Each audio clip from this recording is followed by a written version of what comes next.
Group পর্বের শেষ ম্যাচের আগে শেষ ১৬র টিকিট নিশ্চিত ছিল ইংল্যান্ডের। তবে লক্ষ্য ছিল একটাই, জয় দিয়ে গ্রুপ চ্যাম্পিয়ন হওয়া।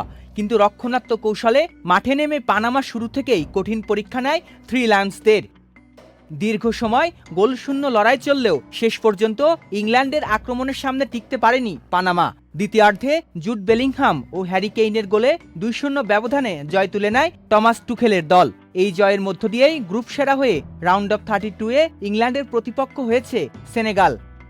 প্রতি সপ্তাহে সর্বোচ্চবার বিকাশ পেমেন্টে ৫০ জন হবেন পেমেন্ট চ্যাম্পিয়ন। জিতে নিন টিভি সহ আকর্ষণীয় সব প্রাইজ। যুক্তরাষ্ট্রের নিউ জার্সি স্টেডিয়ামে অনুষ্ঠিত ম্যাচে প্রথমে জালের দেখা পান জুড বেলিংহাম।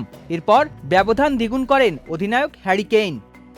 এই গোলের মধ্য দিয়ে নতুন ইতিহাস গড়েছেন কেইন। বিশ্বকাপে ইংল্যান্ডের হয়ে সর্বোচ্চ ১১ গোল করে তিনি ভেঙে দিয়েছেন গ্যারি লিনেকারের ১০ গোলের দীর্ঘদিনের রেকর্ড। আর ম্যাচের ২ গোলেই অবদান রেখে ইতিহাসের পাতায় নাম লিখিয়েছেন জুড বেলিংহাম। একটি গোল করার পাশাপাশি অন্য গোলে অ্যাসিস্ট করে ২২ বছর ৩৬৩ দিন বয়সে বিশ্বকাপে একই ম্যাচে গোল ও অ্যাসিস্ট করা ১৯৬৬ সালের পর ইংল্যান্ডের সর্বকনিষ্ঠ ফুটবলার হয়ে গেছেন এই মিডফিল্ড তারকা। সৈকত আহমেদ দীপ, চ্যানেল আই।